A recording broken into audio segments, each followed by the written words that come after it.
Good afternoon, good evening. My name is Bishop Tonyia Rawls, and I am the founder and executive director of the Freedom Center for Social Justice and pastor of Sacred Souls Community Church in Charlotte.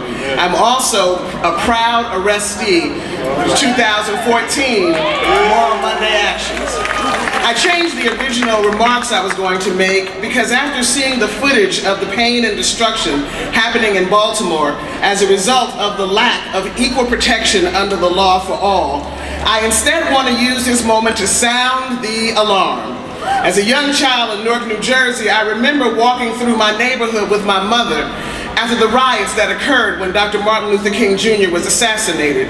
Like those days in the 1960s, we are in the midst of a seismic shift in America and in our beloved North Carolina.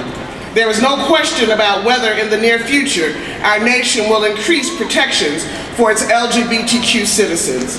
Can't you hear the hammer of justice ringing? There is no doubt that as the Latino population continues to grow in our nation and in North Carolina, we will have reforms for immigration.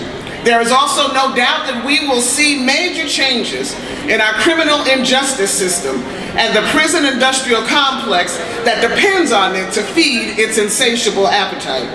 There is no doubt these things will come to pass. The only question is, what side of history will you be on? All black preachers, you see, did not support Dr. King when he stood for the inclusive movement and justice for all. I want to close with this. In one of his later speeches, Dr. King took a bold stand and said that freedom for the black man was not going to come through bills and other signed documents. It was going to come when black men signed their own Emancipation Proclamation and chose to be free. True freedom and justice comes when hearts and minds change. In times of crisis, all the small petty things must go away. What matters most is, will you fight? Will you refuse to settle until all of us have equal protection under the law? That's right. Don't miss this moment. As the election of 2016 draws near, hold ranks.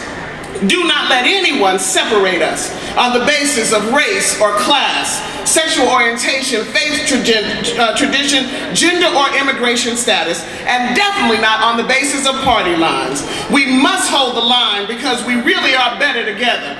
Forward together, not one step.